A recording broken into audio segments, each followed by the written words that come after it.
Vive la République populaire de Chine. Osez lutter, osez vaincre. Peuple du monde, unissez-vous pour abattre les agresseurs américains et leurs laquais.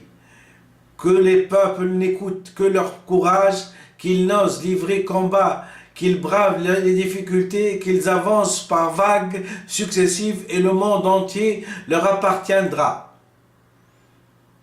Je répète, osez lutter, osez vaincre. Peuple du monde, unissez-vous pour abattre les agresseurs américains et leurs laquais. Que les peuples n'écoutent que leur courage, qu'ils osent livrer combat, qu'ils bravent les difficultés, qu'ils avancent par vagues successives, et le monde entier leur appartiendra. Les monstres seront tous anéantis. Déclaration pour soutenir le peuple du Congo contre l'agression américaine du 28 novembre 1964. Ayant fait une appréciation lucide de la situation internationale et intérieure, en se fondant sur la science du marxisme-léninisme, le Parti communiste chinois acquiert la conviction que toutes les attaques des réactionnaires de l'intérieur et de l'extérieur non seulement devraient être, mais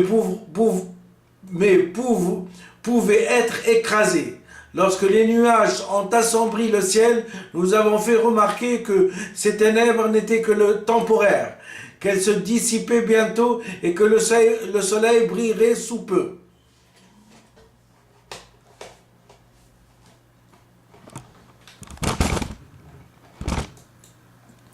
Vive la République populaire de Chine. La situation actuelle et nos tâches. 25 décembre 1947, œuvre choisie de Mao Tse-tung, tome 4. Dans l'histoire de l'humanité, toute force réactionnaire au seuil de sa perte se lance nécessairement dans un ultime sursaut contre les forces de la révolution. Et souvent, des révolutionnaires sont un moment induits en erreur par cette force apparente qui masque la faiblesse intérieure. Ils ne voient pas ce fait essentiel que l'ennemi approche de sa fin et que eux-mêmes sont près de la victoire. Le tournant de la Seconde Guerre mondiale, le 12 octobre 1942, œuvre choisie de Mao Tse-tung, tome 3.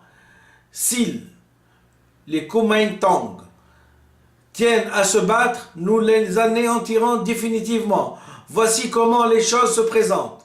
Ils nous attaquent, nous les détruisons, et les voilà satisfaits, en partie satisfaits. S'il est détruit, en partie satisfait. Satisfait davantage s'il est détruit davantage. Entièrement satisfait s'il est détruit entièrement. Le problème de la Chine sont complexes. Et il nous faut aussi avoir quelques complexités dans la cervelle. Si l'on vient pour se battre, nous nous battrons. Nous nous battrons pour gagner la paix. Vive la République populaire de Chine. Sur les négociations de Chongqing, c'est 17 octobre 1945. Œuvre choisie de Mao Tse-tung, tome 4. En cas d'attaque de l'ennemi, pour autant que les conditions permettent de le battre, notre parti prendra à coup sûr la position de légitime défense pour l'anéantir résolument, radicalement, intégralement, totalement. N'engageons pas le combat à la légère, ne nous battons pas si nous sommes sûrs de vaincre. En aucune façon nous devons nous laisser intimider par l'aspect terrifiant des réactionnaires. Circulaire du comité central du Parti communiste chinois sur les négociations de paix avec le Kuomintang. 26 août 1945, œuvre choisie de Mao Tse-tung, tome 4. Pour autant qu'il s'agit de ses propres désirs, nous ne demandons pas à nous battre, même un seul jour. Mais si les circonstances nous obligent, nous pouvons nous battre jusqu'au bout. Entretien avec la journaliste américaine Anna-Louise Strong, août 1946, œuvre choisie de Mao Tse-tung, tome 4. Nous sommes pour la paix. Vive la République populaire de Chine. Mais tant que l'impérialisme américain ne renoncera pas à ses exigences arbitraires et insensées et à ses machinations pour étendre l'agression, le peuple chinois ne peut avoir qu'une seule résolution, celle de poursuivre son combat aux côtés du peuple coréen. Ce n'est pas que nous soyons belliqueux, nous sommes disposés à arrêter immédiatement la guerre et à régler ultérieurement les autres questions. Mais l'impérialisme américain ne le veut pas, alors que la guerre continue. Nous sommes prêts à nous battre avec l'impérialisme américain autant d'années qu'il le faudra, jusqu'au moment où ils ne pourront plus continuer, jusqu'à la victoire complète du peuple chinois et coréen. Vive la République populaire de Chine. Allocution à la 4e session du Comité national de la conférence consultative politique du peuple chinois, 7 février 1953. Nous devons bannir de nos rangs toute idéologie faite de faiblesse et d'impuissance. Tout point de vue qui surestime la force de l'ennemi et sous-estime la force du peuple est faux. La situation actuelle est nos tâches. 25 décembre 1947, œuvre choisie de Mao Tse-tung, tome 4.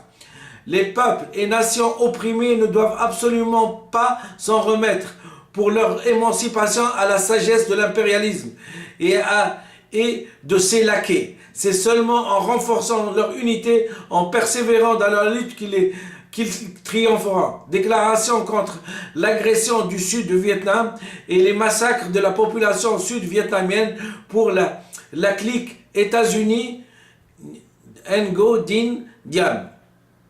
29 août 1963. Vive la République populaire de Chine. Quel que soit le moment où éclatera la guerre civile à l'échelle nationale, nous devons nous tenir prêts. Pour le cas où elle arrivera tôt, mettons demain matin, nous devons aussi être prêts. C'est là le premier point. En raison de la situation internationale et intérieure actuelle, il est possible que la guerre civile reste circonscrite pendant un temps et qu'elle garde provisoirement un caractère local. C'est le deuxième point. Le point 1, c'est ce à quoi nous nous préparons. Le point 2, c'est ce qui existe depuis longtemps. Bref, tenons-nous prêts. Étant prêts, nous pourrons faire face comme il convient à toutes les situations, si complexes soient-elles.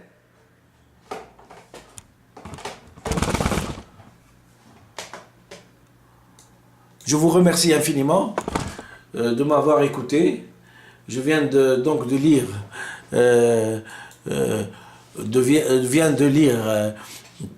Oser lutter, oser vaincre, déclaration pour soutenir le peuple du Congo contre l'agression américaine du 28 novembre 1964. Merci.